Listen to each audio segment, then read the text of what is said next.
হরে কৃষ্ণ, রাধে রাধে বন্ধুরা। আশা করি তোমরা সবাই খুব ভালো আছো, আর রাধা মাধবের কৃপায় আমিও ভালো আছি। তবে আমার গলার অবস্থা একদম ভালো নয়। তোমরা তো জানোই, যারা আমার ভিডিও দেখো, যে আমি পুরী ঘুরতে গেছিলাম, প্রচুর পরিমাণে ঠান্ডা লেগে গেছে, তো ওই জন্য ভিডিও দিতে পারছি না ঠিক মতন। জ্বর ছিল খুব। তো তোমরা ওই যে অনেকদিন পর তোমাদের ভিডিও দিচ্ছি, তোমরা একটু দেখো কষ্ট করে, আশা করি তোমাদের ভালো লাগবে। তবে মাঘী পূর্ণিমার দিন আমি কিভাবে আমার ঘরের গোপাল সোনাদের রাধাকৃষ্ণ গৌরনিতাই সেবা দিয়েছিলাম, সেই সেবার ভিডিওই আমি তোমাদের সাথে এনেছি। তবে তোমরা এখন যারা আমার ভিডিও দেখো, আর যারা গুবলু আর রায়ের কথা জিজ্ঞাসা করছো, গুবলু আর রায়ের ভিডিও তোমরা এখন দেখতে পাবে না, কারণ গুবলু আর রাই গেছে গোলুসোনার বাড়ি ঘুরতে। আমাদের আবারও বিয়েবাড়ি আছে 4 মার্চ, তো একদম বিয়েবাড়ি কাটলেই আমি গুবলু আর রাইকে তোমাদের সামনে নিয়ে আসবো। ততদিন তোমরা যারা গোলুসোনার পরিবার দেখো ভিডিও, তাদের পরিবারেই আমার গুবলু আর রাইকে দেখে নিও। তো দেখতেই পেলে যে আমি স্নানপাত্রটা নিয়েছি, ওটা আমি পুরী থেকে এনেছি। ওর মধ্যেই স্বস্তিক দিয়ে আমি যে তুলসী পাতা চন্দন সহযোগে দিয়ে আমার সব সোনাদের আর রাধা গোবিন্দ আর গৌরনিতাইকে আমি বসিয়ে নিয়েছি। আর পাত্রটা এত বড়ই কিনেছিলাম যে সব ঠাকুরই আমার একসাথে ধরে গিয়েছে। তারপর আমি পঞ্চামৃত তৈরি করে নিচ্ছি, দুধ, দই, ঘি, মধু, শর্করা সমস্ত কিছু দিয়ে। পূর্ণিমা বা বিশেষ বিশেষ দিনে আমি সবসময়ই বাচ্চাদেরকে আমি এই পঞ্চামৃত দিয়ে স্নান করিয়ে থাকি।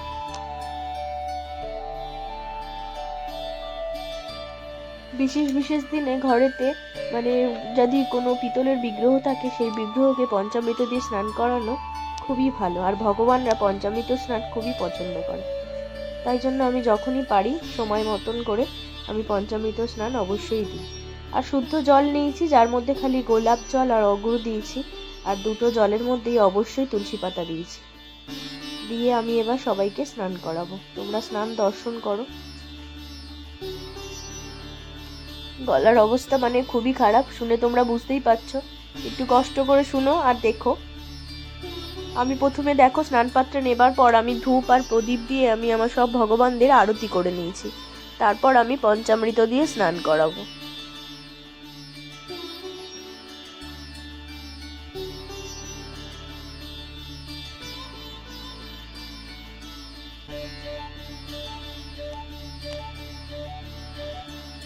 সব ভগবানদের আমি আজকে দক্ষিণাবর্ত শঙ্খ দ্বারাই আমি অভিষেক করিয়েছিলাম। আর তোমরাও জানিও কিন্তু যে আমার পুরী থেকে আনা গিফটটা আমার সব গোপাল সোনাদের জন্য বা সব ঠাকুরদের জন্য কেমন হয়েছে। প্রথমে আমি আমার ভগবান শ্রীকৃষ্ণের চরণে পঞ্চামৃত নিবেদন করলাম, তারপরে রাধা রানীর চরণে নিবেদন করলাম, তারপর এবার আমি স্নান করাচ্ছি।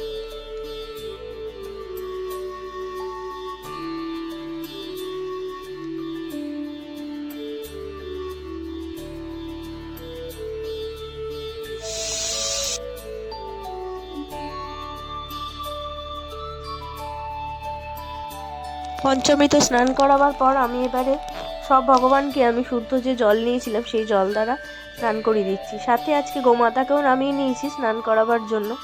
গোমাতাকে প্রতিদিন স্নান করানো হয় না, আমি বিশেষ বিশেষ দিনেই গোমাতাকে আমার গোপাল সোনাদের সাথে স্নান করাই।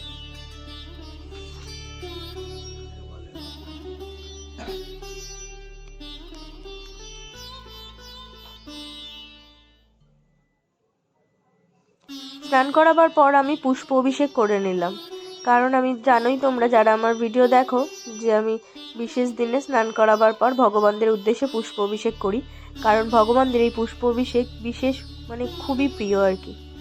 তারপরে আবার ধূপ আর প্রদীপ দ্বারা আমি আরতি করে তারপর একে একে সব ভগবানদের আমি তুলে পুছিয়ে পরিষ্কার করে তাদের সাজশৃঙ্গার করাবো। আর গোপাল সোনাদেরও তার সাথে আমি সাজশৃঙ্গার করাবো, তোমরা দেখতে থাকো। দেখো আমি আমার রাধা মাধবের সাজশৃঙ্গার করিয়েছি। আজকে আমি আর রাধারানীকে একটা বেনারসি পরিয়েছি লাল সবুজে, আর শ্রীকৃষ্ণকে পরিয়েছি একটা লাল রঙের ধুতি। এই যে গৌরনিতাইকেও সাজানো হয়ে গেছে, একটা হলুদ রঙের ধুতি পরেছে আর তার সাথে উত্তরীয়। আর আমার সব বাচ্চাদের দেখো ভ্রমর ভ্রমরি সব আজকে লাল আর সাদা পাড় পরেছে, আর মিষ্টি পরেছে একটা হলুদ রঙের জামা, আর রসগোল্লা, পান্তুয়া, চিনি। এখন যেহেতু ভালোই গরম পড়ে গেছে, তাই জন্য ওদের আমি সুতির জামাই পরিয়েছি, একদম বাচ্চা তো ওরা, ওই কারণে। তারপর ফুলের সাজ দিয়ে সাজিয়ে নিয়েছি। আর এই সময় এইরকম ফুল দিয়ে সাজাতে ঠাকুর ঘর খুবই ভালো লাগে। আর ঠাকুরদেরও দেখো কত মিষ্টি লাগছে ফুলের সাজে।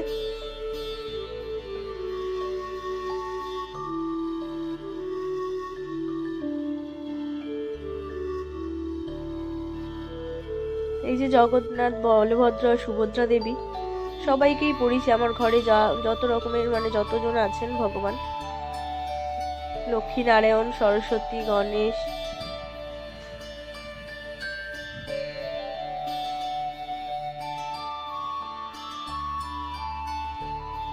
মা কালীকে পরিয়েছি একটি জবার মালা।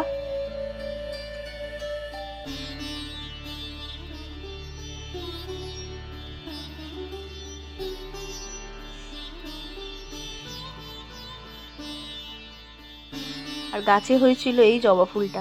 একদিন অনেক ফুল হয় তো একদিন কম ফুল হয়। মাঘী পূর্ণিমার আগের দিনকেই আমার কাছে অনেক জবা ফুল ফুটেছিল, তবে আজকে ফুলের পরিমাণ কমে গেছে। এবার আমি চন্দন সহযোগে তুলসী দল নিয়ে নিয়েছি, যা আমি আমার ভগবান শ্রীকৃষ্ণের চরণে নিবেদন করব। ওং নমো ভগবতে বাসুদেবায় নমঃ, এই মন্ত্র উচ্চারণ করেই আমি ভগবান শ্রীকৃষ্ণের চরণে তুলসী দল নিবেদন করলাম। এইভাবেই আমি প্রত্যেকটা গোপাল সোনাদের চরণেও আমি তুলসী পাতা নিবেদন করব।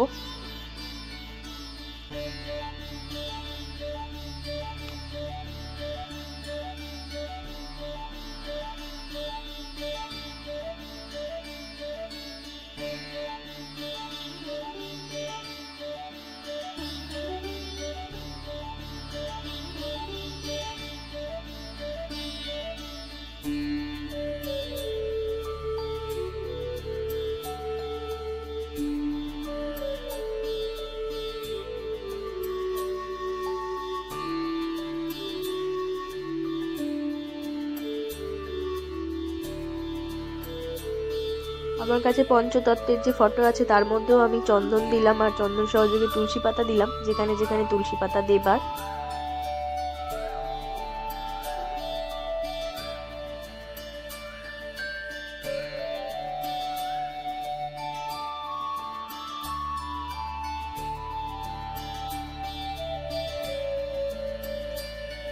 এবার আমি চন্দন সহযোগে আর একটা তুলসী দল আমি নারায়ণ দেবের উদ্দেশ্যে নারায়ণ দেবের শ্রীচরণে নিবেদন করলাম। জগন্নাথ দেব ও বলভদ্র দেবকেও আমি তুলসী পাতা নিবেদন করব চন্দন সহযোগে। যেভাবে আমি নিত্য পুজো করি আর কি, ঠিক সেভাবেই করছি। আর চন্দনের তিলকও পরিয়ে দিলাম।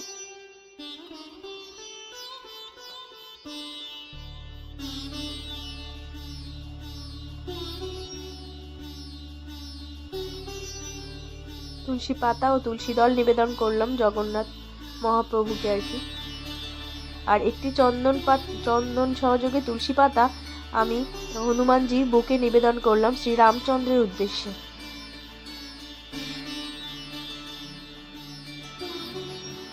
আর গীতা যে আমরা পড়ি, সেই গীতাতে তোমরা প্রতিদিন যদি নাও পারো গীতা পড়তে, অবশ্যই গীতাতে যদি চন্দন সহযোগে একটি করে তুলসী পাতা নিবেদন করা যায় আর চন্দন সহযোগে ফুল যদি নিবেদন করা যায় তাও খুব ভালো।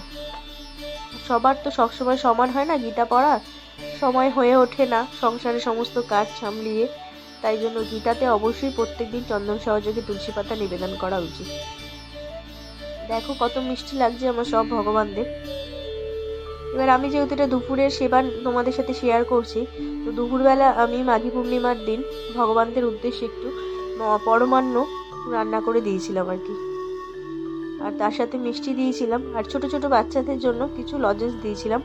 এই লজেন্স আর মিষ্টিটা নিয়ে এসেছিলে আমার এক দিদি, তোমাদেরকে আমি তার দেখাবো ভিডিও, সে আমার বাড়িতে কেন এলো হঠাৎ, সেই ভিডিও আমার কাছে আছে। এক ভক্তই তাদের জন্য এই মিষ্টি তারপরে লজেন্স সব কিছু নিয়ে এসছে, আরও অনেক কিছু নিয়ে এসছে, সেগুলোর জন্য তোমাদেরকে আমি পরে ভিডিও দেবো।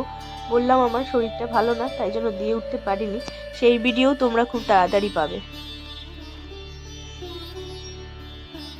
তারপর আমি আরতি সেরে নেব। আরতি করার জন্য তেলের প্রদীপ, পঞ্চপ্রদীপ, কর্পূর, ধূপ, সুগন্ধি ধূপ আর ধুনো দিয়ে আমি আরতি করব। তোমরা আরতি দর্শন করো।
সমস্ত কিছু দিয়ে দেখলেই তোমরা আরতি করে নিয়েছি।